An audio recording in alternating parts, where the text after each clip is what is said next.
제가 10년 동안 악착같이 모은 돈으로 산 집, 서울 광진구 한강이 보이는 그 멋진 아파트 거실에서요. 제가 아끼고 아껴뒀던 최고급 와규를 시댁 식구들이 구워 먹고 있었습니다. 어머님, 이 고기 진짜 맛있네요. 여기 와인도 한 병 더 따요. 시누이가 제 드레스룸에서 가져온 샤넬 향수를 뿌리며 웃고 있었어요. 시어머니는 냉장고를 열어 선물 받은 송이버섯을 비닐봉지에 담고 계셨죠.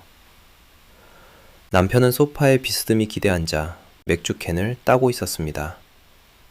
근데요, 이 사람들 여기 들어올 때 제 허락 받았을까요? 아니요. 저는 해외 출장 중이거든요. 그런데 그들은 몰랐습니다. 집안 곳곳에 IT 보안 전문가인 제가 직접 설계한 보안 시스템이 돌아가고 있다는 걸요. 그리고 지금 이 순간에도 거실 카메라가 그들의 얼굴과 목소리를 선명하게 기록하고 있다는 사실을요. 영예반은 태석이한테 넘기게 만들어야 해. 일단 영수증부터 조작하자고. 시어머니 목소리가 제 폰 스피커를 통해 똑똑히 들렸습니다. 호텔 방에 혼자 앉아서 저는 그때 결심했습니다. 이제 끝내야겠다고. 여러분의 구독, 좋아요는 더 많은 사연을 만드는 힘이 됩니다. 안녕하세요. 저는 한미진입니다. 37살이에요. 2025년 9월 첫째 주 토요일 아침이었습니다. 이사 트럭이 광진구 자양동 신축 아파트 지하 주차장에 멈춰섰을 때 저는 운전석에서 한참을 그대로 앉아 있었어요. 믿기지 않았거든요. 이 차에서 내리면 정말로 제 이름이 적힌 등기부등본을 가진 집주인이 된다는 게요. 27살 때부터 10년을 모았습니다. 외국계 IT 보안 회사에 들어가서 프로젝트 보너스는 한 푼도 안 쓰고 전부 주식이랑 적금에 넣었어요. 친구들이 명품 가방 사고 해외여행 갈 때도 저는 회사 구내식당에서 점심 먹고 퇴근하면 집에서 유튜브 보면서 라면 끓여 먹었죠. 그렇게 모은 돈으로 드디어 계약했습니다. 33평, 한강 조망, 새 아파트. 제 이름 석자로요. 엘리베이터를 타고 17층에 올라가서 현관문 앞에 섰을 때 저는 디지털 도어락 액정에 뜨는 한미진님 환영합니다라는 문구를 보고 울컥했어요. 진짜 제 집이구나. 이제 아무도 저를 여기서 내쫓을 수 없구나. 남편 태석 씨도 옆에서 웃으며 말했죠. 축하해, 여보. 진짜 대단하다. 우리 이제 여기서 잘 살아보자. 그때는 진심인 줄 알았습니다. 현관문을 열고 들어서자 햇빛이 가득한 거실이 펼쳐졌어요. 바닥은 아직 비닐이 깔려 있었고 벽지에서 새집 냄새가 났습니다. 발코니 창문 너머로는 한강 물줄기가 은빛으로 반짝이고 있었죠. 이삿짐을 풀면서 저는 하나하나 제자리를 정했습니다. 주방 수납장에 그릇 놓고 안방 드레스룸에 옷 걸고 거실 책장에 IT 보안 서적들을 꽂았어요. 손끝에 닿는 모든 게 설렜습니다. 저녁 때쯤 됐을 때 태석 씨가 거실 소파에 앉아서 맥주를 마시고 있었어요. 저는 주방에서 김치찌개를 끓이면서 물었습니다.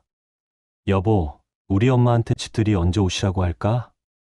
그 순간 태석 씨 손에 들린 맥주캔이 살짝 기울었어요. 표정이 굳더니 한참 뒤에 말했습니다. 미진아, 그건 좀 천천히 하면 안 될까?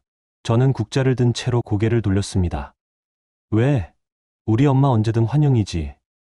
태석 씨는 캔을 테이블에 내려놓고 한숨을 쉬었어요. 사실은 나 장모님 보면 좀 숨이 막혀. 가슴이 답답하고 그래. 뭐, 진짜야. 공황장애 비슷한 게 오는 것 같아. 장모님이 나한테 뭐라고 하시는 건 아닌데 그냥 같은 공간에 있으면 숨 쉬기가 힘들어져. 저는 믿을 수가 없었습니다. 결혼 3년 동안 친정 엄마는 태석 씨한테 단 한 번도 잔소리하신 적이 없거든요. 오히려 명절 때마다 용돈 챙겨주시고 반찬 해다 주시던 분이었어요. 그게 무슨 말이야. 우리 엄마가 뭘 어쨌다고. 미진아, 나도 이러고 싶지 않아. 근데 진짜 몸이 그래. 심장이 두근거리고 손이 떨리고 병원 가봐야 하나 싶을 정도야. 태석 씨가 손을 펼쳐 보였어요. 전혀 떨리지 않는 손이었습니다. 저는 어이가 없었지만 그 순간 싸우고 싶지는 않았어요. 새집 입주 첫날인데 이런 걸로 다투면 기분만 상하잖아요. 그래서 일단 넘어갔습니다. 알았어. 그럼 나중에 얘기하자. 고마워. 미진아. 네가 이해해줘서. 태석 씨는 다시 맥주를 들었고 저는 김치찌개를 저으며 속으로 생각했습니다. 좀 예민한가 보다. 결혼 생활이 원래 이런 거지 뭐. 그날 밤 태석 씨는 휴대폰으로 누군가와 통화를 했어요. 저는 안방에서 이불을 정리하고 있었는데 거실 쪽에서 목소리가 들렸습니다. 어머니, 네. 오늘 이사 다 끝났어요. 집 진짜 좋아요. 한강도 보이고. 네. 어머니도 언제든 오세요. 비밀번호는요. 일단 1234로 해놨는데 나중에 바꿀 거예요. 네. 미진이는 잘 모르니까 괜찮아요. 저는 그 말을 듣고 멈칫했습니다. 비밀번호를 시어머니한테 알려준다고요? 그것도 제가 모르게요? 저는 거실로 나가려다가 발을 멈췄어요. 괜히 나갔다가 또 싸우게 될 것 같았거든요. 그래서 그냥 안방으로 돌아와서 이불 속에 누웠습니다. 창밖으로 한강의 야경이 보였어요. 반짝이는 불빛들이 아름다웠지만 마음 한구석이 서늘했습니다. 가족끼리 비밀번호 공유하는 건 흔한 일이잖아. 내가 너무 예민한 건가? 그렇게 스스로를 설득하며 눈을 감았습니다. 하지만 잠은 쉽게 오지 않았어요. 이틀 뒤 월요일, 저는 회사에 출근했습니다. 강남에 있는 외국계 보안 회사였죠.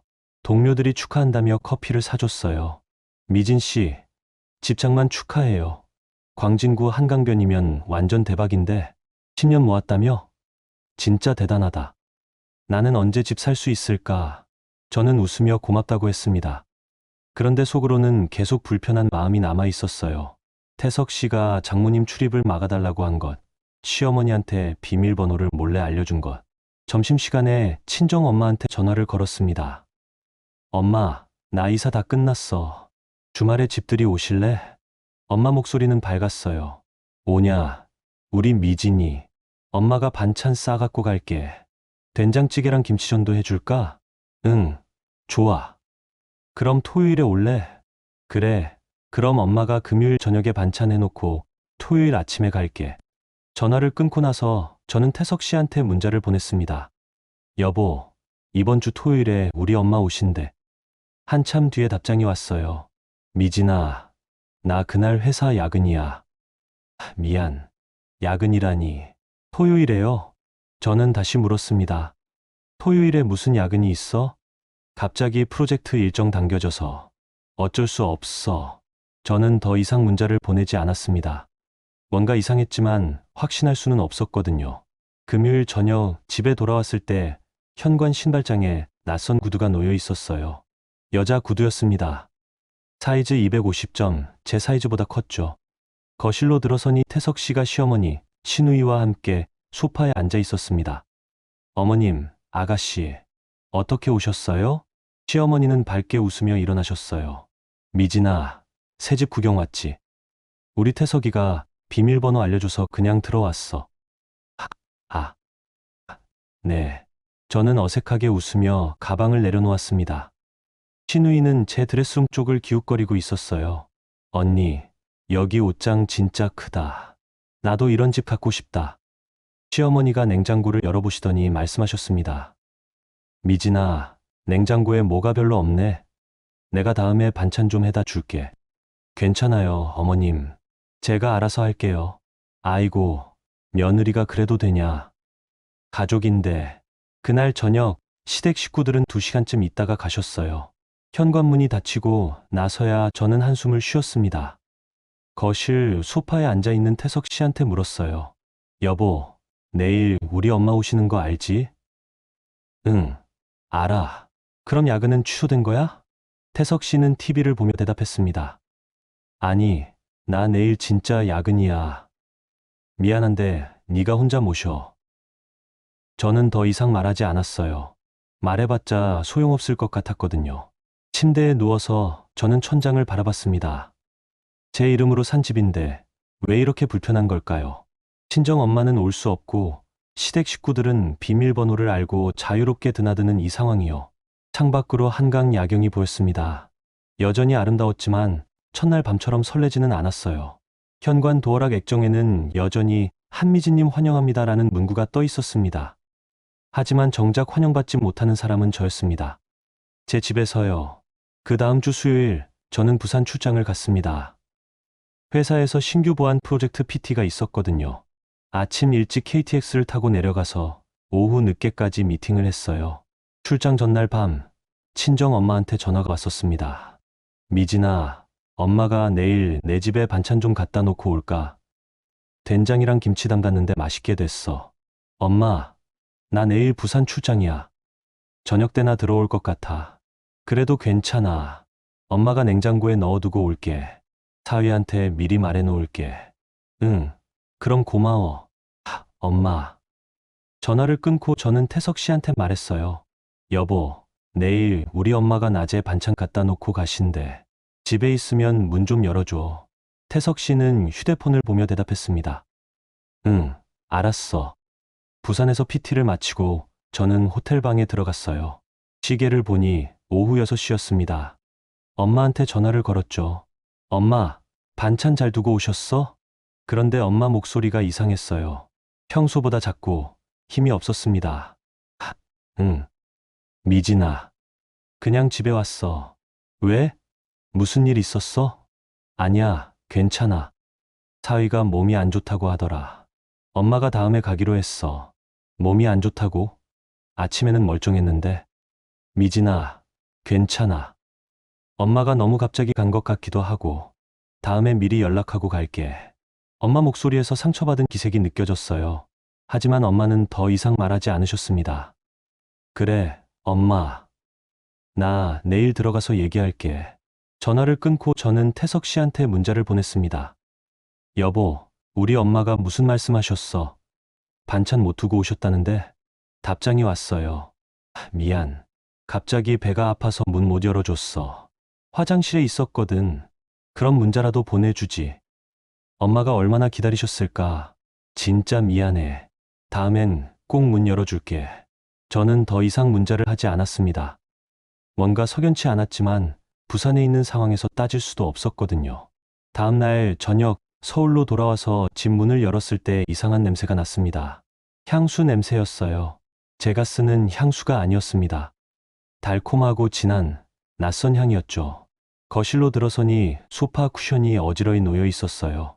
테이블 위에는 과자 부스러기가 떨어져 있었고요. 안방으로 가니 화장대 서랍이 열려 있었습니다. 제 화장품들이 평소와 다른 위치에 놓여 있었어요. 특히 제가 아끼는 조말론 향수 뚜껑이 제대로 닫히지 않은 채 옆으로 기울어져 있었죠. 드레스룸을 열어보니 옷걸이 몇 개가 바닥에 떨어져 있었습니다. 제 블라우스 하나가 구겨진 채 옷장 밖에 나와 있었어요.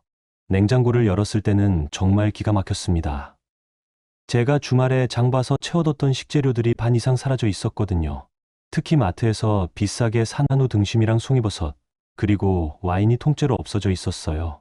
저는 거실 소파에 앉아있는 태석 씨한테 물었습니다. 여보, 혹시 오늘 집에 누가 왔었어? 태석 씨는 TV를 보며 대답했어요. 응, 우리 엄마랑 선아 누나 잠깐 왔다 갔어. 그래서 냉장고에 있던 고기랑 버섯 다 어디 갔어? 아, 그거 엄마가 좀 가져가셨어. 집에 반찬거리 없으시다길래. 저는 황당해서 말을 잇지 못했습니다. 그리고 화장대랑 드레스룸도 왜 이렇게 어질러져 있어? 태석 씨는 그제야 고개를 돌렸어요. 선아 누나가 내 화장품이랑 옷 좀 구경했나 봐. 부러워하더라. 구경을 해도 허락을 받고 하는 거 아니야?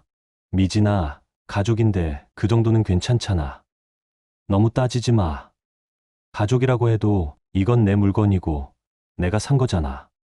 그리고 우리 엄마는 문 앞에서 못 들어오게 해놓고 시댁 식구들은 맘대로 들어와서 이러는 게 말이 돼? 태석 씨 목소리가 높아졌습니다. 또 그 얘기야? 나 장모님 보면 진짜 숨 막힌다니까. 그리고 우리 엄마는 내 시어머니잖아. 며느리 집에 시어머니가 오는 게 뭐가 문제야? 문제는 내 허락도 없이 물건을 가져가는 거라고. 허락, 와, 진짜 너 돈 좀 있다고 완전 달라졌네. 예전엔 안 그랬는데. 저는 할 말을 잃었습니다. 싸움이 이렇게 흘러가는 게 익숙했거든요. 제가 뭔가 따지면 태석 씨는 저를 돈 때문에 인색해진 사람으로 몰아세웠어요. 나 인색한 거 아니야. 그냥 기본적인 예의를 말하는 거라고. 가족한테 무슨 예의를 따져. 너 진짜 정 없다. 태석 씨는 자리에서 일어나 안방으로 들어가 버렸습니다. 문이 쾅 닫혔어요. 저는 거실 소파에 혼자 남았습니다. 냉장고 불빛만 희미하게 켜져 있었어요. 화장대로 가서 틀어진 화장품들을 정리했습니다.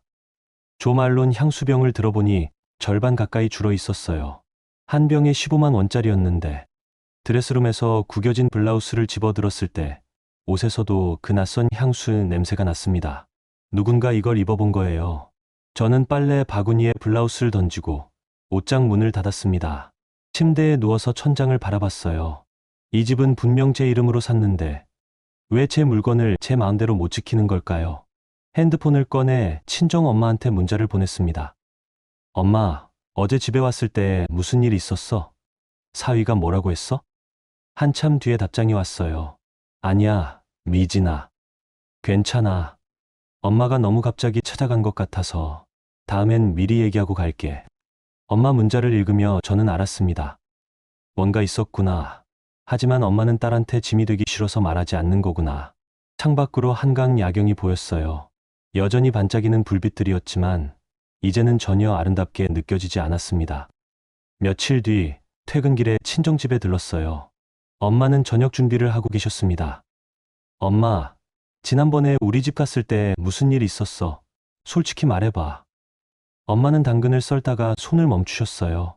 미진아, 그냥 사위가 몸이 안 좋다고 해서 그냥 왔어. 엄마, 나 바보 아니야. 뭔가 있었던 거 알아. 한참 침묵이 흐르고 엄마가 작은 목소리로 말씀하셨습니다.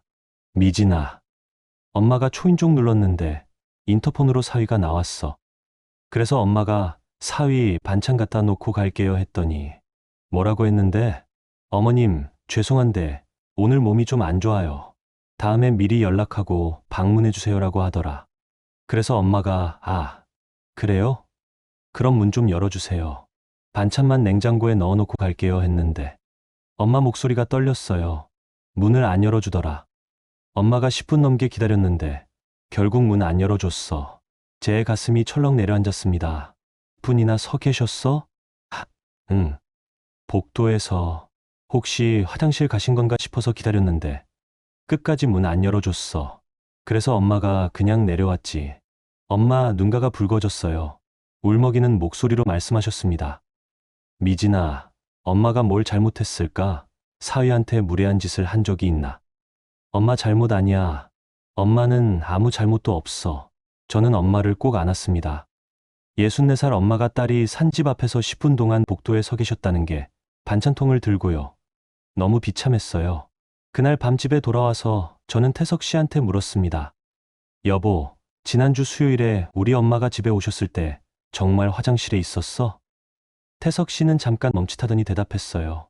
응, 그랬지. 왜? 10분 넘게. 응급 상황이었으니까. 거짓말이었습니다. 태석 씨 눈빛을 보면 알 수 있었어요. 저는 더 이상 말하지 않았습니다. 말해봤자 또 싸움만 날 테니까요.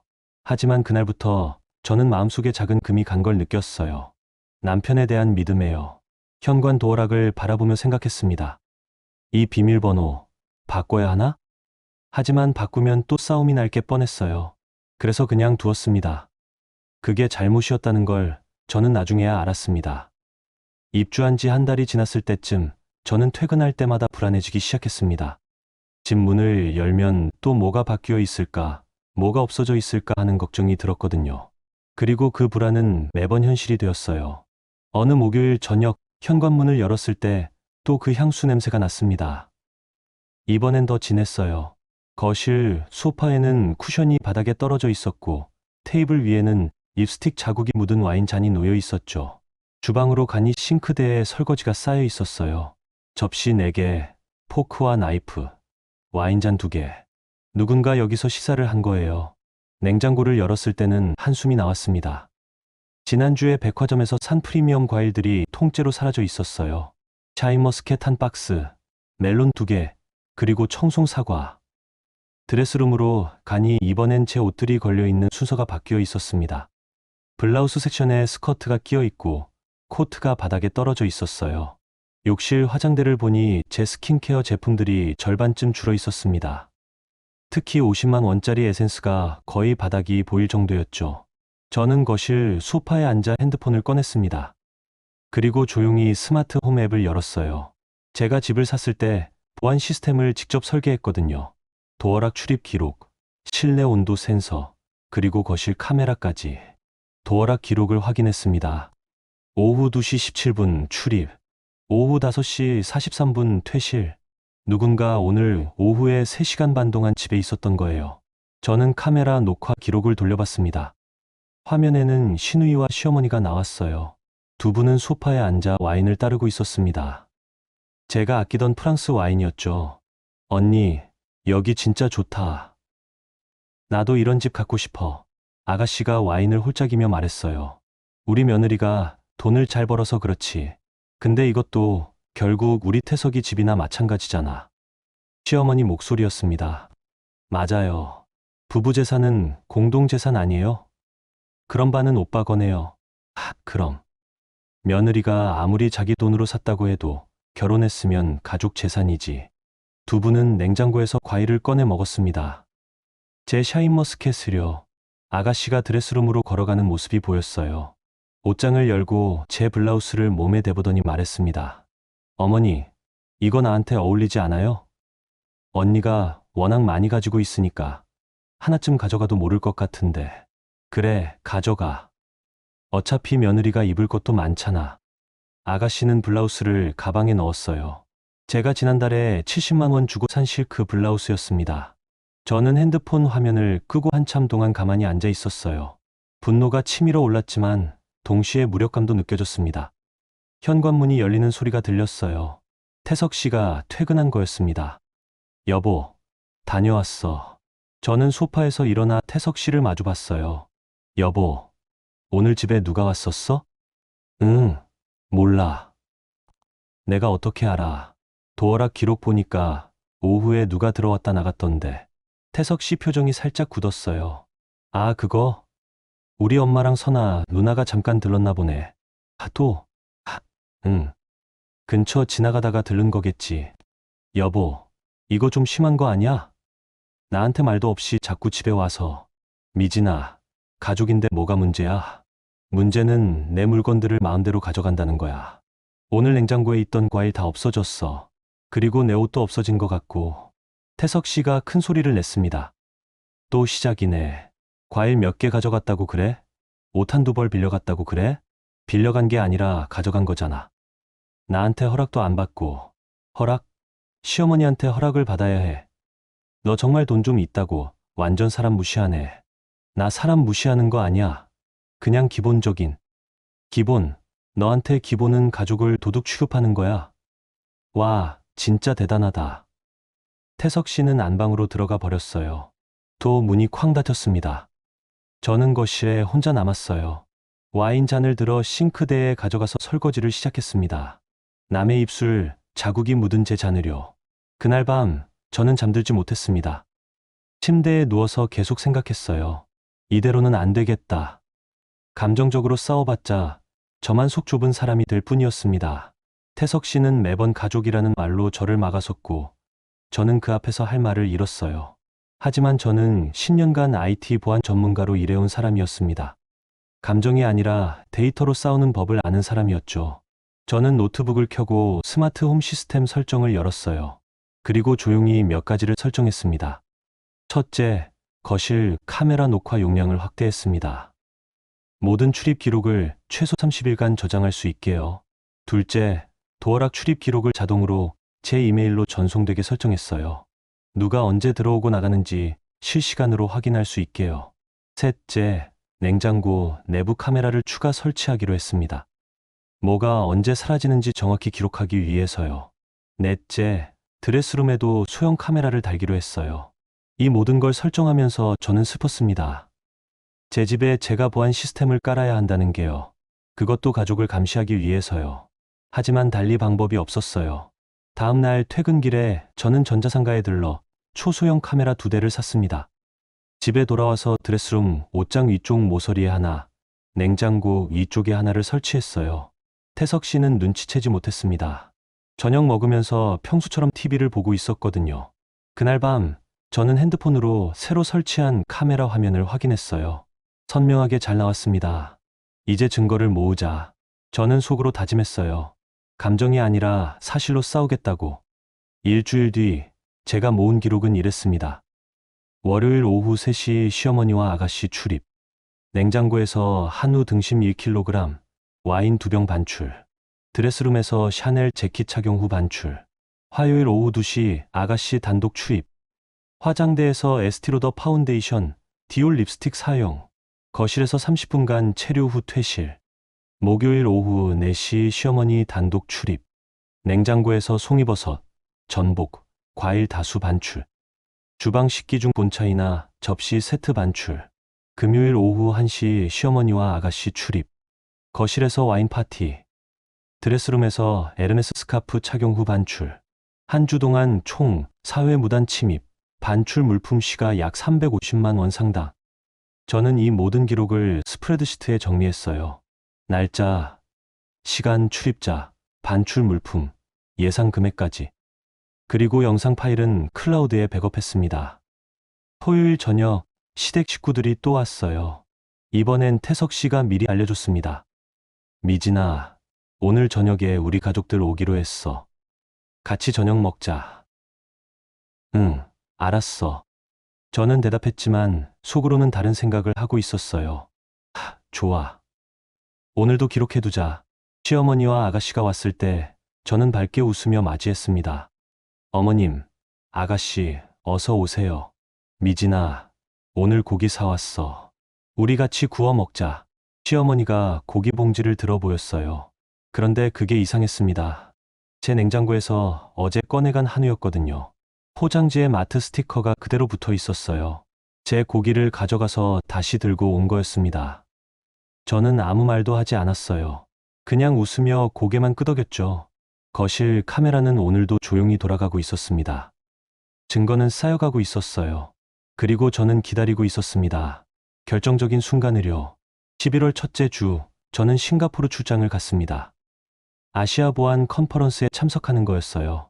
3박 4일 일정이었습니다. 출국 전날 밤, 태석 씨한테 말했어요. 여보, 나 내일부터 금요일까지 싱가포르 출장이야. 응, 잘 다녀와. 혼자 집에 있기 심심하면 친구들이라도 불러. 알았어. 조심히 다녀와. 태석 씨는 무심하게 대답했습니다. 인천공항을 출발해서 싱가포르에 도착한 건 화요일 오후였어요. 호텔에 체크인하고 짐을 풀었습니다. 마리나 베이가 내려다 보이는 방이었죠. 첫날은 컨퍼런스 오프닝 세션에 참석했어요. 글로벌 보안 트렌드에 대한 발표들을 듣고 저녁에는 네트워킹 디너가 있었습니다. 호텔 방으로 돌아온 건 밤 11시쯤이었어요. 샤워를 하고 침대에 누워서 핸드폰을 확인했습니다. 그때 알림이 하나 떠 있었어요. 거실 카메라 움직임 감지. 시간은 한국 시각으로 오후 8시 35분이었습니다.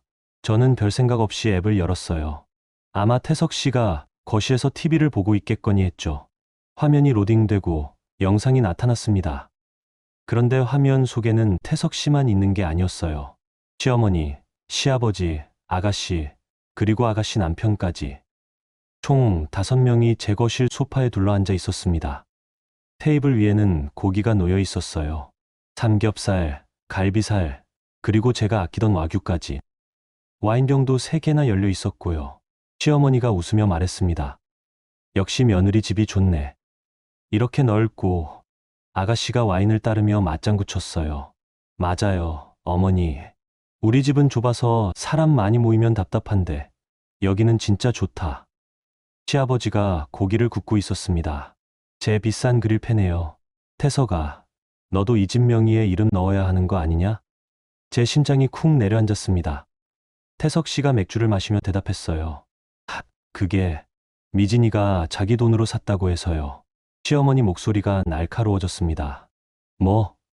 그게 무슨 말이야? 부부 재산은 공동 재산이지. 너도 권리가 있어. 어머니 말씀이 맞아요. 아가씨가 거들었어요. 오빠, 명예반은 오빠 앞으로 넘기게 만들어야 해. 법적으로 권리 있다고. 시아버지가 고기를 집어먹으며 말했습니다. 그래, 태석아. 며느리가 아무리 돈을 벌어도 결혼했으면 가족 재산이야. 당당하게 주장해. 저는 침대에 앉은 채로 화면을 뚫어지게 봤어요. 이게 무슨 일인지 믿기지 않았거든요. 시어머니가 계속 말했습니다. 그리고 태서가 이 집 가전제품이랑 가구들도 내 돈으로 샀다고 영수증 만들어놔. 나중에 이혼하면 재산 분할할 때 유리해. 네. 이혼요? 태석 씨가 놀란 듯 물었어요. 아니, 그런 거 아니고 만약의 경우를 대비하는 거지. 며느리가 지금은 순하지만 나중에 어떻게 변할지 모르잖아. 미리미리 준비해둬야 해. 아가씨가 웃었습니다. 맞아요. 우선 냉장고, TV, 소파 같은 큰 거부터 오빠 명의로 영수증 조작하고 나중에 문제 생기면 이건 내 돈으로 샀다고 주장하는 거예요. 영수증 조작은 그게 되나요? 태석 씨가 조심스럽게 물었어요. 되지. 요즘은 인터넷으로 영수증 만드는 프로그램도 많아. 날짜랑 금액만 넣으면 돼. 시어머니가 단호하게 말했습니다. 저는 핸드폰을 꽉 쥐었어요. 손이 떨렸습니다. 화면 속에서 시아버지가 말했습니다. 그리고 태서가 며느리 월급이 얼마나 되냐? 연봉이 1억 2천 정도 됩니다. 오, 많이 버네. 그럼 너는? 저는 4천만 원 좀 넘어요. 시아버지가 고개를 흔들었어요. 3배 차이 나네. 그럼 며느리가 완전히 너를 무시하겠구나. 아니에요. 그 정도는 아니고. 아니긴. 여자가 남자보다 돈 많이 벌면 집안이 안 돌아가. 태서가 너도 이 집에 대한 권리를 확실히 해놔야 해. 안 그러면 며느리한테 완전히 깔리고 살아. 아가씨가 거들었습니다. 맞아요. 언니가 돈 좀 있다고 은근히 오빠 무시하잖아요. 저번에도 우리 엄마 오시는 거 못 오게 하고. 그건 미진이가 그런 게 아니라. 태석 씨가 변명하려 했지만 시어머니가 끊었어요. 됐어. 네가 자꾸 며느리 편만 들면 어떡해. 이 집은 내 집이기도 하다고. 당당해져. 시어머니는 냉장고로 가서 문을 열었습니다. 제가 주말에 장받은 식재료들이 가득 들어 있었어요. 여기 이거 보세요. 와규, 송이버섯, 프랑스 와인. 며느리 돈 쓰는 거 봐요. 이것도 결국 부부 공동 재산인데 우리 태석이는 이런 거 먹어본 적도 없잖아. 아가씨가 웃었어요. 그러니까요. 언니는 이런 거 혼자 먹고 오빠는 편의점 도시락 먹고 태석 씨는 아무 말도 하지 않았습니다. 그냥 고개를 숙이고 맥주를 마셨어요. 저는 호텔 침대에 앉아서 화면을 보며 울고 있었습니다. 눈물이 주르륵 흘러내렸어요. 이 사람들이 지금 제 집에서, 제 거실에서 제 식재료로 파티를 하면서 제 재산을 빼앗을 계획을 세우고 있었습니다.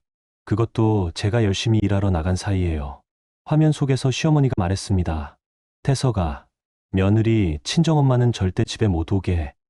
장모가 오면 재산 관리 문제로 잔소리할 게 뻔하니까. 네, 어머니. 그리고 우리는 자주 와. 이 집이 우리 집이기도 하니까 비밀번호도 절대 바꾸지 마. 네, 그럴게요. 저는 핸드폰을 침대에 던지고 두 손으로 얼굴을 감쌌어요. 온몸이 떨렸습니다. 분노인지 슬픔인지 배신감인지 모든 감정이 한꺼번에 밀려왔어요. 저는 10년을 모아서 이 집을 샀습니다.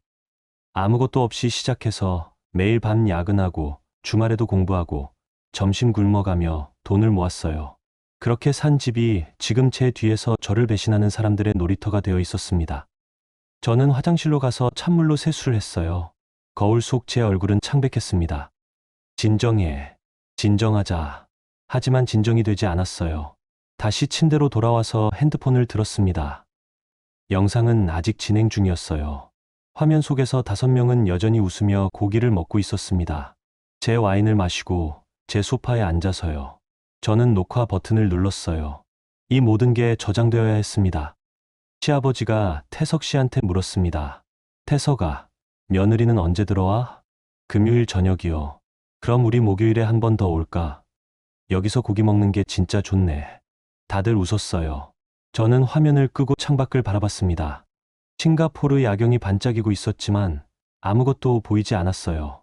그날 밤 저는 한숨도 자지 못했습니다. 침대에 누워서 천장만 바라봤어요. 이혼해야 하나. 처음으로 그런 생각이 들었습니다. 하지만 곧 다른 생각이 들었어요. 아니야. 그냥 이혼하면 저 사람들은 아무 벌도 받지 않아. 그냥 재산 분할받고 끝이잖아. 저는 보안 전문가였습니다. 증거를 모으고 분석하고 대응하는 일이 제 일이었어요. 증거를 더 모으자. 완벽하게. 다음날 아침 컨퍼런스에 참석했지만 집중이 되지 않았어요. 발표 내용이 귀에 들어오지 않았습니다. 점심시간에 저는 호텔방으로 돌아와서 노트북을 켰어요. 그리고 어제 밤 녹화한 영상을 다시 봤습니다. 재산 탈취 모의 영수증 조작 계획, 명예 이전 시도. 모든 게 선명하게 녹음되어 있었어요. 저는 이 파일을 암호화해서 클라우드 3군데에 백업했습니다. 그리고 한국에 있는 대학 선배한테 문자를 보냈어요. 변호사 강도윤 선배였습니다. 선배, 법률 상담 좀 받고 싶은데 금요일 저녁 시간 되세요? 1시간 뒤에 답장이 왔습니다. 그래, 미진아. 무슨 일이야? 금요일 7시에 사무실로 와. 네, 감사합니다. 저는 핸드폰을 내려놓고 창밖을 바라봤어요. 금요일까지 이틀이 남았습니다. 그 이틀 동안 저는 완벽하게 준비할 거예요. 감정이 아니라 증거로 싸울 겁니다. 이번엔 제대로 끝낼 겁니다. 금요일 저녁 인천공항에 도착했을 때 시계는 6시를 가리키고 있었습니다. 저는 곧장 강남에 있는 법무법인으로 향했어요. 택시 안에서 태석 씨한테 문자를 보냈습니다. 여보, 지금 공항 도착했어. 회사 일 때문에 늦게 들어갈 것 같아. 응, 알았어. 조심히 와. 태석 씨 답장은 짧고 무심했어요. 평소와 똑같았습니다. 법무법인에 도착했을 때 도윤 선배는 회의실에서 기다리고 계셨어요. 미진아, 오랜만이다. 출장 잘 다녀왔어? 네, 선배. 바빠서 찾아뵙지도 못했는데 이렇게 시간 내주셔서 감사해요. 도윤 선배는 40대 초반의 차분한 분이었습니다. 저와 같은 대학 경영학과 선배였는데 로스쿨을 나와서 지금은 가사 전문 변호사로 일하고 계셨어요. 앉아. 무슨 일인데? 저는 가방에서 노트북을 꺼냈습니다. 그리고 준비해온 파일들을 하나씩 열었어요. 선배, 이거 좀 봐주세요. 첫 번째 파일은 도어락 출입 기록이었습니다. 엑셀로 정리해뒀어요. 지난 한 달간 제 집 도어락 기록입니다. 제 출장 중이나 근무 시간에 시댁 식구들이 무단으로 출입한 기록이에요. 도윤 선배가 화면을 보더니 고개를 끄덕였어요. 응, 출입 빈도가 꽤 높네. 일주일에 34회? 네. 그리고 이건 거실 카메라 녹화 영상입니다. 두 번째 파일을 열었어요. 시댁 식구들이 제 집에서 파티하는 장면, 냉장고를 뒤지는 장면, 드레스룸을 뒤지는 장면들이 담겨 있었습니다. 도윤 선배는 영상을 조용히 봤어요. 표정이 점점 굳어졌습니다. 그리고 이게 가장 중요한 건데요. 저는 싱가포르에서 녹화한 영상을 틀었습니다. 시댁 식구들이 재산 탈취 모의를 하는 장면이었어요. 명예반은 태석이 앞으로 넘기게 만들어야 해. 가전이랑 가구 영수증부터 조작하고 며느리 친정엄마는 절대 집에 못 오게 해. 화면 속에서 시어머니와 시아버지, 아가씨의 목소리가 선명하게 들렸습니다. 도윤 선배는 영상을 다 본 뒤 한참 동안 말이 없었어요. 그러더니 한숨을 쉬며 말했습니다. 미진아, 이건 단순한 부부 갈등이 아니야. 네, 저도 알아요. 이건 주거 침입, 절도, 그리고 사기 모의까지 들어가 있어. 특히 영수증 조작 계획은 명백한 범죄의 예비 행위야. 도윤 선배는 노트북을 돌려서 메모를 시작했어요. 일단 증거는 아주 잘 모았어. 영상, 출입 기록, 음성 파일 모두 법정에서 증거로 쓸 수 있어. 그런데 미진아, 너 지금 뭘 원하는 거야? 이혼? 저는 고개를 저었어요. 아니요. 일단 이혼은 나중 문제고요. 저는 이 사람들을 법적으로 처벌하고 싶어요. 그리고 제 집에서 완전히 내쫓고 싶고요. 그럼 형사 고소와 민사 소송을 동시에 준비해야 해. 형사로는 주거 침입, 절도, 사기 예비. 민사로는 부동산 인도 명령이랑 손해배상. 얼마나 걸릴까요? 준비 잘하면 한 달 안에 가능해. 특히 네가 이미 증거를 이렇게 모아뒀으니까. 도윤 선배는 계속 메모하며 말했습니다. 그런데 미진아, 한 가지 조언할게. 지금 당장 남편이나 시댁한테 감정적으로 대응하지 마. 모르는 척하면서 증거를 더 모아야 해. 네, 그럴게요. 그리고 가능하면 결정적인 증거를 하나 더 확보하면 좋겠어. 예를 들면 저 사람들이 실제로 물건을 훔쳐가는 장면이나 명예 이전을 시도하는 장면 같은 거. 저는 고개를 끄덕였어요. 알겠습니다. 선배, 언제까지 증거 더 모을 수 있어? 2주 정도면 충분할 것 같아요. 좋아. 그럼 2주 뒤에 다시 만나자. 그때 정식으로 고소장이랑 수장 준비하고 법무법인을 나올 때 시계는 8시 반이었어요. 저는 택시를 타고 집으로 향했습니다. 현관문을 열고 들어섰을 때 태석 씨는 소파에서 TV를 보고 있었어요. 여보, 다녀왔어. 저는 평소처럼 밝게 인사했습니다. 응, 수고했어. 출장 힘들었지? 응, 좀 피곤해. 저는 안방으로 가서 가방을 내려놓았어요. 거울을 보니 제 얼굴에는 아무 감정도 드러나지 않았습니다. 완벽한 연기였어요. 다음 날 토요일 아침, 저는 회사 보안실로 갔습니다. 주말인데도 나온 이유는 집 보안 시스템을 업그레이드하기 위해서였어요. 회사 보안실에는 제가 설계한 시스템보다 더 고급 장비들이 있었거든요. 저는 거기서 초소형 음성 녹음기 5개를 가져왔습니다. 집으로 돌아와서 태석 씨가 축구 보러 나간 사이 저는 집 안 곳곳에 녹음기를 설치했어요. 거실, 소파 밑에 하나, 식탁 밑에 하나, 주방 상부장 위에 하나, 안방 침대 헤드 뒤에 하나, 드레스룸, 옷장 위에 하나. 모두 음성 활성화 녹음 기능이 있어서 사람 목소리가 들리면 자동으로 녹음이 시작되는 장비였습니다. 그리고 저는 스마트 홈앱 설정도 바꿨어요. 일부러 알림 기능을 끄는 척하면서 실제로는 백그라운드에서 모든 걸 녹화하도록 설정했습니다. 이제 시댁 식구들이 또 집에 와서 무슨 얘기를 하든 모든 게 기록될 거예요. 일요일 저녁 태석 씨가 갑자기 말했습니다. 미진아, 다음 주 토요일이 아버지 기일이야. 아, 그래? 응. 우리 집에서 제사 지내도 될까? 저는 속으로 웃었어요. 완벽한 타이밍이었습니다. 그래, 좋아. 여기서 하자. 진짜 고마워, 여보. 태석 씨는 기뻐하며 시어머니한테 전화를 걸었어요. 어머니, 네, 미진이가 집에서 제사 지내도 된다고 해요. 토요일 저녁에 오세요. 전화 너머로 시어머니 목소리가 들렸습니다. 오, 그래? 우리 며느리가 그래도 눈치는 있네. 알았어. 토요일에 갈게. 음식은 우리가 준비할 테니까. 태석 씨는 전화를 끊고 저한테 웃었어요. 여보, 고마워. 우리 어머니가 되게 좋아하시네. 응, 괜찮아. 저는 미소를 지었습니다. 하지만 속으로는 다른 생각을 하고 있었어요. 토요일. 딱 일주일 남았네. 그 일주일 동안 저는 완벽하게 준비했습니다. 월요일에는 도윤 선배한테 연락해서 토요일 저녁 7시에 대기하고 있어달라고 부탁했어요. 화요일에는 관할 경찰서에 가서 사전 상담을 받았습니다. 주거 침입과 절도 사건으로요. 수요일에는 모든 증거 파일을 USB에 복사해서 3군데에 백업했어요. 회사 사물함, 친정집, 그리고 은행 대여금 구해요. 목요일에는 집 안에 모든 귀중품과 중요 서류를 친정집으로 옮겼습니다. 만약을 대비해서요. 금요일에는 도윤 선배와 최종 미팅을 했어요. 고소장과 부동산 인도 명령 신청서가 모두 준비되었습니다. 미진아, 내일 저녁 7시에 경찰 2분이랑 내가 너희 집으로 갈게. 넌 7시 10분쯤 현관문 열면 돼. 네, 선배. 감사합니다. 그리고 미진아, 내일 감정적으로 대응하지 마. 차분하게 준비한 대로만 하면 돼. 네, 그럴게요. 토요일 아침이 밝았어요. 저는 평소처럼 일어나서 아침 식사를 준비했습니다. 태석 씨는 들떠 있었어요. 오늘 우리 가족들 오니까 청소 좀 해야겠다. 응, 내가 할게. 저는 조용히 청소를 했습니다. 거실을 쓸고 화장실을 닦고 식탁을 정리했어요. 모든 게 마지막이라는 생각이 들었습니다. 오후 5시쯤 시댁 식구들이 도착했어요. 시어머니, 시아버지, 아가씨 남편까지.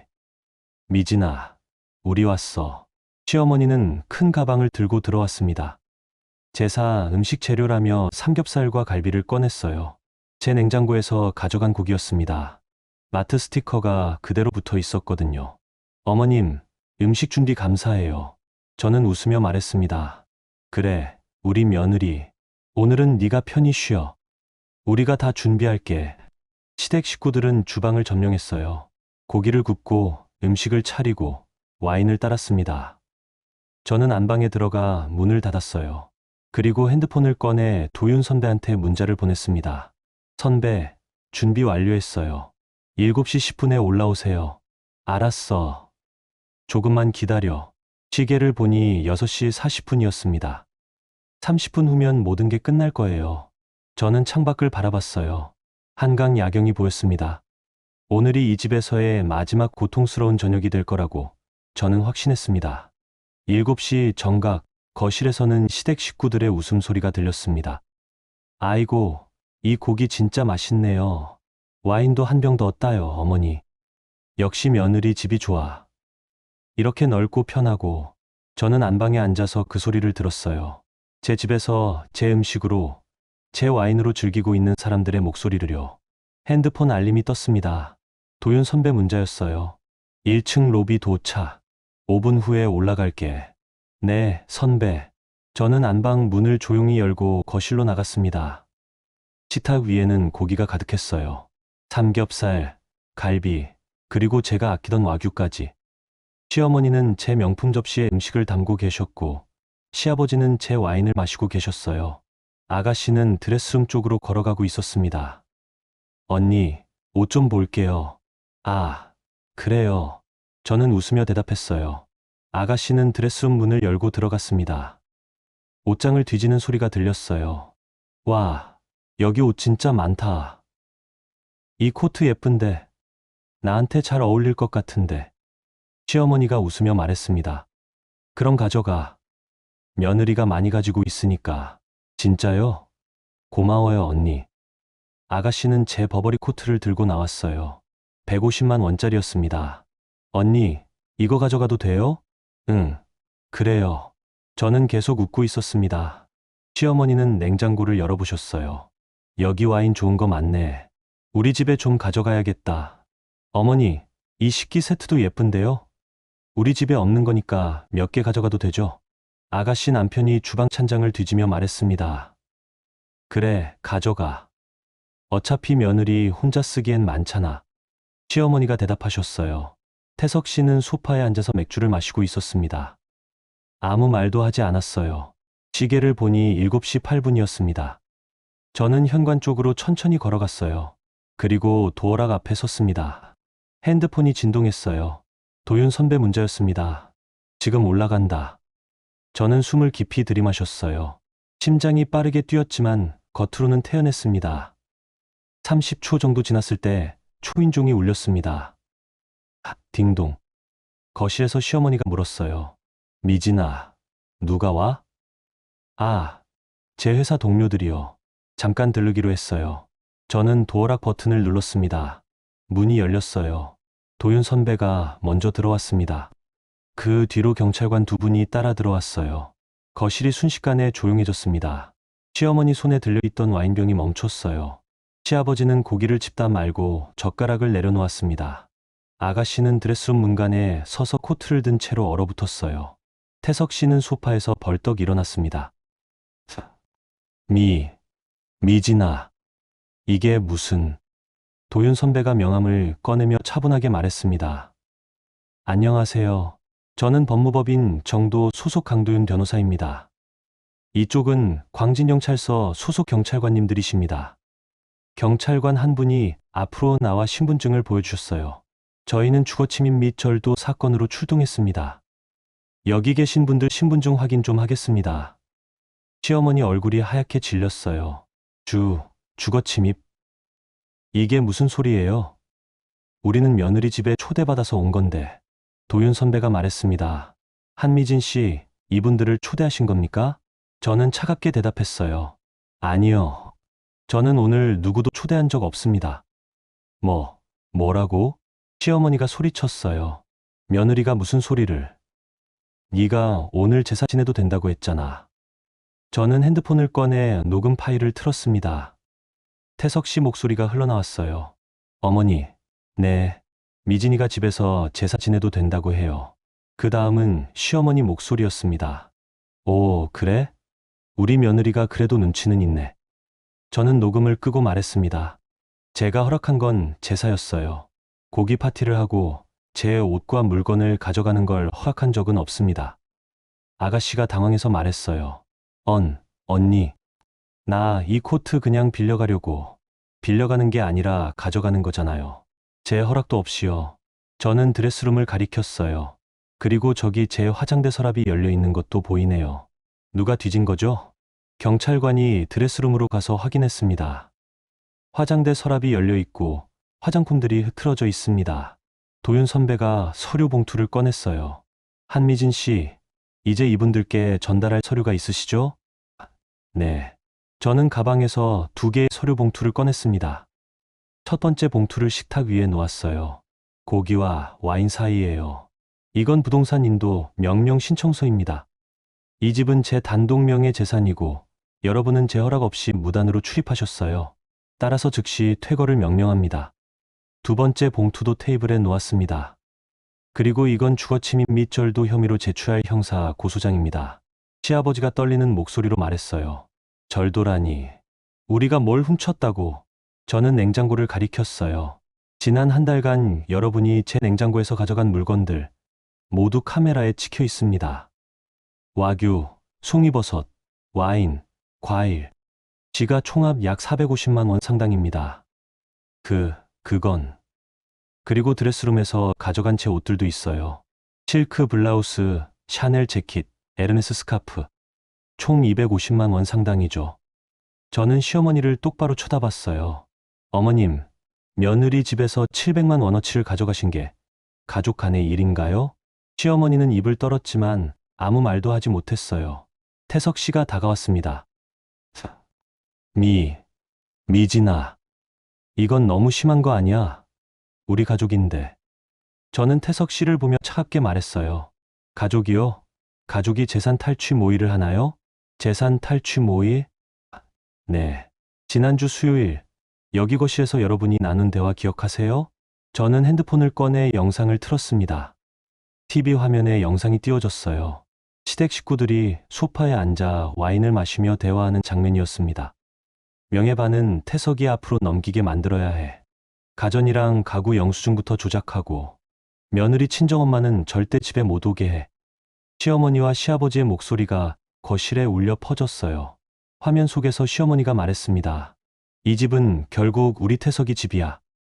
며느리가 돈을 벌어도 결혼했으면 가족 재산이지. 영상이 끝났어요. 거실은 죽은 듯이 조용했습니다. 시어머니는 소파에 주저앉았어요. 얼굴이 새하얗게 질려 있었습니다. 시아버지는 입을 벌린 채 멍하니 서 있었어요. 아가씨는 들고 있던 코트를 바닥에 떨어뜨렸습니다. 경찰관이 말했습니다.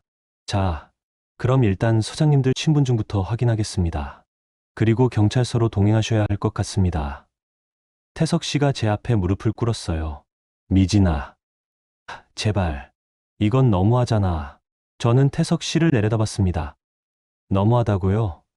제 친정 엄마는 초인종 누르고 10분 동안 복도에 서 계셨어요. 그때는 안 너무했나요? 그건. 그때 당신은 화장실에 있었다고 거짓말했죠. 그리고 시어머니한테는 비밀번호를 알려줬고요. 저는 시어머니를 봤어요. 어머님, 며느리 집이 아들 집이라고 하셨죠. 그런데 왜 제 허락은 필요 없었나요? 시어머니는 고개를 숙였어요. 대답하지 못했습니다. 도윤 선배가 말했습니다. 한미진 씨, 오늘은 일단 여기까지 하시죠. 나머지는 법적 절차로 진행하겠습니다. 네, 선배님. 경찰관들이 시댁 식구들의 신분을 확인했어요. 그리고 말했습니다. 일단 오늘은 귀가하시되 다음 주에 경찰서로 출석하셔야 합니다. 출석 통지서는 나중에 발송됩니다. 시어머니가 떨리는 목소리로 물었어요. 그럼 우리 집에 가도 되는 건가요? 네, 오늘은 그렇게 하세요. 시댁 식구들은 천천히 짐을 챙겼어요. 아무도 말이 없었습니다. 아가씨는 바닥에 떨어뜨린 코트를 주워서 옷걸이에 걸었어요. 눈물을 흘리고 있었습니다. 시어머니는 가방을 들고 현관으로 향했어요. 뒤돌아보며 말했습니다. 미진아, 우리가 잘못했어. 제발. 저는 아무 대답도 하지 않았어요. 현관문이 닫혔습니다. 거실에는 저와 도윤 선배, 그리고 경찰관 2분만 남았어요. 도윤 선배가 제 어깨를 가볍게 두드렸습니다. 미진아, 수고했어. 오늘 정말 잘했어. 감사합니다, 선배님. 경찰관들도 인사하고 나갔어요. 문이 닫히고 거실에 혼자 남았을 때 저는 소파에 앉았습니다. 식탁 위에는 반쯤 먹다 남은 고기와 와인이 놓여 있었어요. 저는 그 광경을 보며 한숨을 쉬었습니다. 끝났구나. 아니요. 아직 끝나지 않았어요.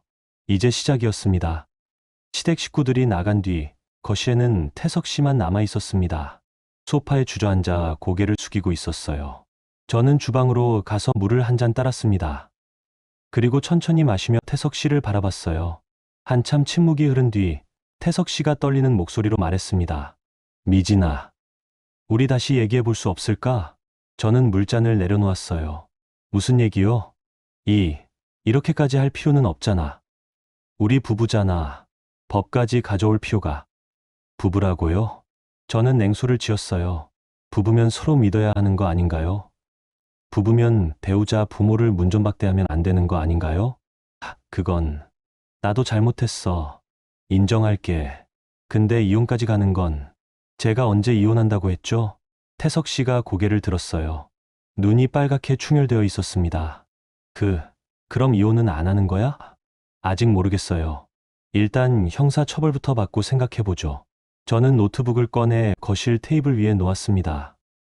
그리고 파일을 하나씩 열었어요. 당신한테 보여줄 게 있어요. 첫 번째 파일은 엑셀 시트였습니다. 이건 지난 2달간 도어락 출입 기록이에요.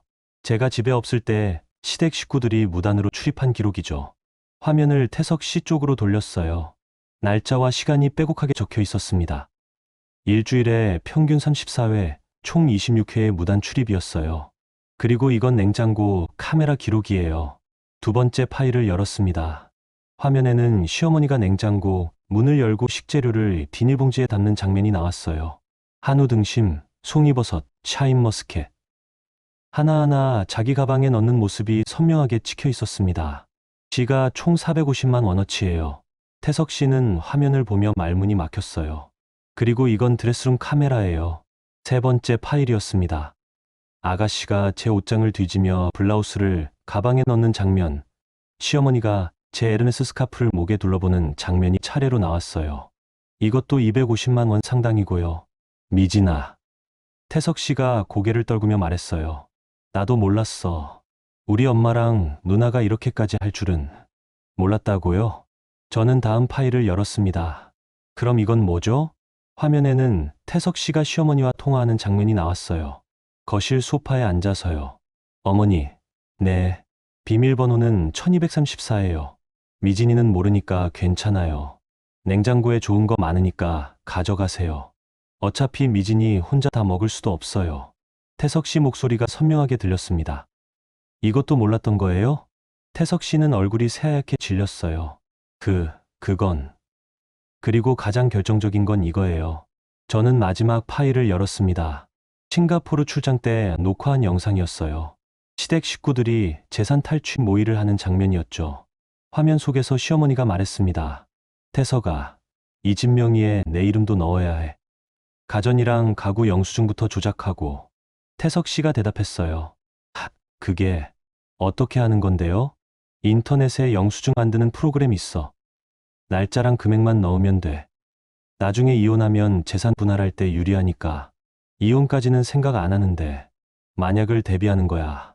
며느리가 지금은 순하지만 나중에 어떻게 변할지 모르잖아. 영상 속 태석 씨는 고개를 끄덕였어요. 알겠습니다, 어머니. 영상이 끝났어요.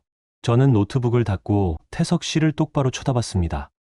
이것도 몰랐어요? 태석 씨는 두 손으로 얼굴을 감쌌어요. 미진아. 나는 그냥 뭐요? 그냥 따라간 거예요. 그냥 동의한 거예요? 나는 우리 가족들이 하자는 대로. 가족이요? 저는 목소리를 높였어요. 그 가족들은 제 친정 엄마를 문 앞에서 쫓아냈잖아요. 10분 동안 복도에 서 계시게 만들었잖아요. 그게 가족이 할 짓이에요? 그건 나도 잘못했어. 미안해. 미안하다고요? 미안하다는 말로 다 되는 줄 알아요? 저는 소파 옆 사이드 테이블을 열었어요. 그리고 서류 한 뭉치를 꺼냈습니다. 이게 뭔지 알아요? 태석 씨는 고개를 들었어요. 이혼 합의서예요. 유책 배우자 조항이 들어간 거요. 당신이 서명하면 위자료 5천만 원 지급하고 이 집에 대한 어떤 권리도 주장하지 않는다는 내용이에요. 미진아. 제발. 태석 씨가 무릎을 꿇었어요. 나 잘못했어. 정말 잘못했어. 다시는 이런 일 없을 거야. 우리 엄마랑 누나도 다시는 안 오게 할게. 제발, 한 번만 용서해줘.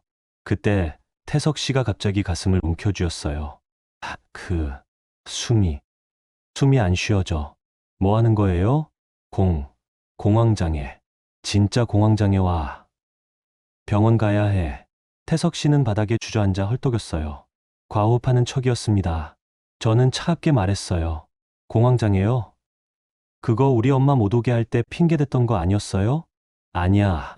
진짜야. 정말 숨이. 그럼 119 불러드릴까요?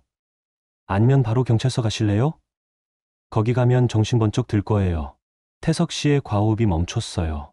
저를 올려다봤습니다. 저는 핸드폰을 꺼냈어요. 119 부를까요? 경찰 부를까요? 아니. 태석 씨는 천천히 일어나 소파에 앉았습니다. 더 이상 공황장애 연기를 하지 않았어요. 미진아, 제발 한 번만. 한 번만요. 제가 몇 번을 참았는데요. 우리 엄마 문전박대 당한 것도 참고, 시댁 식구들이 집 뒤지는 것도 참고, 제 물건 가져가는 것도 참았어요. 그런데 당신들은 그걸로 만족 안 하고 제 재산까지 빼앗으려 했잖아요. 그건 우리 엄마가. 어머니 탓만 하지 마세요. 당신도 동의했잖아요. 영상에 다 나와 있어요. 저는 이혼 합의서를 테이블 위에 놓았어요. 일주일 드릴게요. 일주일 안에 서명하세요. 안 그러면 법원 가서 재판으로 갈 거예요. 그럼 더 오래 걸리고 더 많은 게 공개될 거고요. 미진아. 그리고 오늘부터 당신은 안방 쓰지 마세요. 작은 방에서 자세요. 아니면 나가서 자든지요. 저는 자리에서 일어났어요. 안방으로 들어가며 뒤돌아봤습니다. 아, 그리고 오늘 밤 12시부터 도어락 비밀번호 바뀌니까 참고하세요. 새 비밀번호는 안 알려드릴 거예요. 제 집이니까요. 안방 문을 닫았어요. 문 너머로 태석 씨가 흐느끼는 소리가 들렸습니다.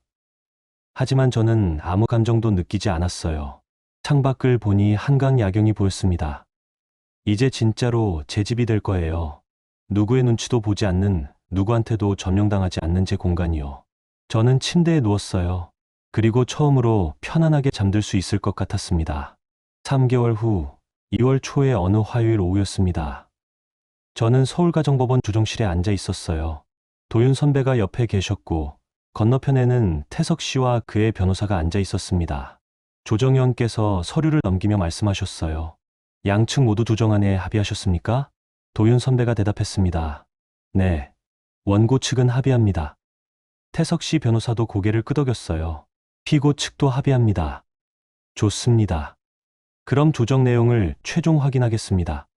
조정위원께서 서류를 읽으셨어요. 피고 오태석은 본 혼인관계의 유책 배우자로 인정되며 원고 한미진에게 위자료 5천만 원을 지급한다. 지급 기한은 조정 성립일로부터 30일 이내로 한다. 피고는 원고 명의의 부동산 및 동산에 대해 어떠한 권리도 주장하지 않으며 즉시 퇴거한다. 원고와 피고는 본 조정 성립과 동시에 이혼에 합의한다. 조정위원께서 고개를 들었어요. 양측 모두 이해 없으십니까? 없습니다. 저와 태석 씨가 동시에 대답했어요. 그럼 조정 조서에 서명해 주시기 바랍니다. 저는 펜을 들어 제 이름을 적었습니다. 한미진, 태석 씨도 자기 이름을 적었어요. 손이 떨리고 있었습니다. 서명이 끝나고 조정실을 나올 때 태석 씨가 복도에서 저를 불렀어요. 미진아. 저는 멈춰섰습니다. 뭐예요? 나 정말 미안해. 잘못했어. 알아요. 그리고 너 잘 살아. 행복하게. 저는 아무 말 없이 고개만 끄덕였어요. 그리고 돌아서서 걸었습니다. 뒤돌아보지 않았어요. 엘리베이터를 타고 1층으로 내려왔을 때 도윤 선배가 말씀하셨어요. 미진아, 수고 많았어. 이제 진짜 끝났다. 네, 선배님. 도와주셔서 정말 감사해요. 별 말씀을. 네가 증거를 워낙 잘 모아뒀으니까 쉬웠어. 법원을 나와 주차장으로 걸어가는데 핸드폰이 울렸어요. 시어머니였습니다. 저는 전화를 받지 않았어요. 끊어버렸죠. 그 뒤로도 전화가 몇 번 더 왔지만 모두 무시했습니다. 차에 타서 집으로 향했어요. 광진구 아파트로요. 3개월 전 그날 이후 많은 것이 바뀌었습니다. 태석 씨는 그날 밤부터 작은 방에서 잤어요. 일주일 뒤에는 이혼 합의서에 서명했고 2주 뒤에는 짐을 싸서 나갔습니다. 시댁 식구들은 주거 침입과 절도 혐의로 경찰 조사를 받았어요. 결국 합의금 1천만 원을 지급하고 선처를 부탁하는 탄원서를 썼습니다. 저는 합의해줬어요. 단 2가지 조건을 걸었죠. 첫째, 다시는 제 앞에 나타나지 않을 것. 둘째, 제가 산 물건들을 모두 반환할 것. 시어머니와 아가씨는 그렇게 하겠다고 약속했어요. 서류로 받았습니다. 그 이후로 한 번도 연락이 오지 않았어요. 오늘 시어머니 전화가 3개월 만에 처음이었습니다. 집에 도착해서 주차를 하고 엘리베이터를 탔어요. 17층 버튼을 눌렀습니다.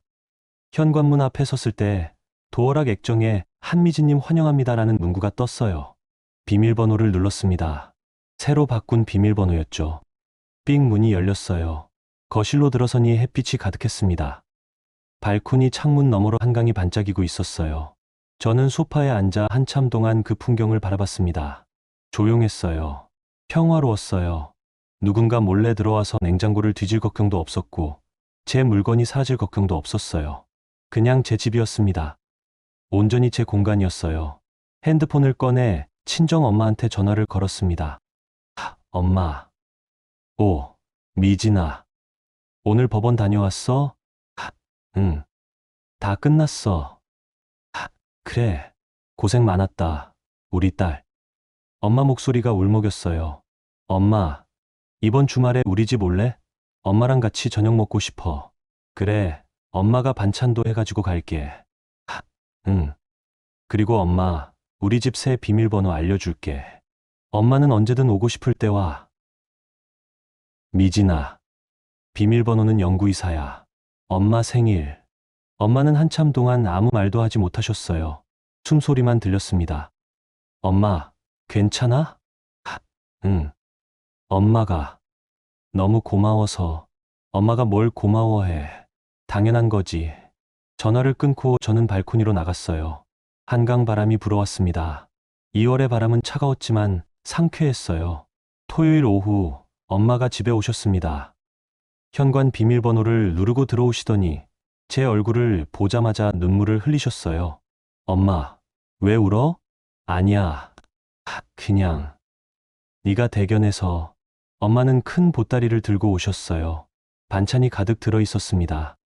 엄마가 된장도 담갔고 김치도 새로 담갔어. 미역국도 끓여왔고. 고마워. 엄마. 엄마는 주방으로 가서 냉장고에 반찬을 넣으셨어요. 하나하나 정성스럽게 정리하셨죠. 미진아, 저녁은 뭐 먹을까? 엄마가 된장찌개 끓여줄까? 좋아. 엄마 된장찌개 정말 오랜만이다. 엄마는 냄비를 꺼내서 된장을 풀기 시작하셨어요. 두부도 썰고, 애호박도 썰고, 파도 썰었습니다. 저는 거실 소파에 앉아서 그 모습을 바라봤어요. 엄마가 제 주방에서 음식을 만드는 모습. 이게 당연한 건데 3개월 전까지는 당연하지 않았어요. 냄비에서 보글보글 끓는 소리가 들렸습니다. 된장찌개 냄새가 집 안에 퍼졌어요. 따뜻하고 구수한 냄새였어요. 미진아, 다 됐다. 밥 먹자. 응, 엄마. 탁에 앉아서 엄마가 끓여준 된장찌개를 먹었어요. 따뜻했습니다. 맛있었어요. 엄마, 역시 엄마 된장찌개가 제일 맛있어. 그래? 많이 먹어. 엄마는 계속 제 밥그릇에 반찬을 올려주셨어요. 김치도 주고, 나물도 주고, 계란말이도 주셨죠. 저는 한 입 한 입 천천히 먹었습니다. 이 순간이 너무 소중했거든요. 저녁을 다 먹고 설거지를 하는데 엄마가 말씀하셨어요. 미진아, 엄마가 오늘 여기서 자고 갈까? 응, 그럼 좋지. 엄마 안방 써. 아니야, 엄마는 작은 방에서 잘게. 안 돼. 엄마는 안방 써야 해. 나는 작은 방에서 잘게. 미진아. 엄마, 제발. 엄마한테 제일 좋은 방 드리고 싶어. 엄마는 결국 안방을 쓰셨어요. 저는 작은 방에 누웠습니다. 하지만 전혀 불편하지 않았어요. 오히려 편안했습니다. 벽 너머에서 엄마가 편하게 주무시는 게 느껴졌거든요. 다음 날 아침, 엄마가 또 아침 식사를 준비하셨어요. 계란말이랑 김 구워서 밥 차려주셨죠. 엄마, 이렇게까지 안 해도 돼. 아니야. 엄마가 해주고 싶어서 그래.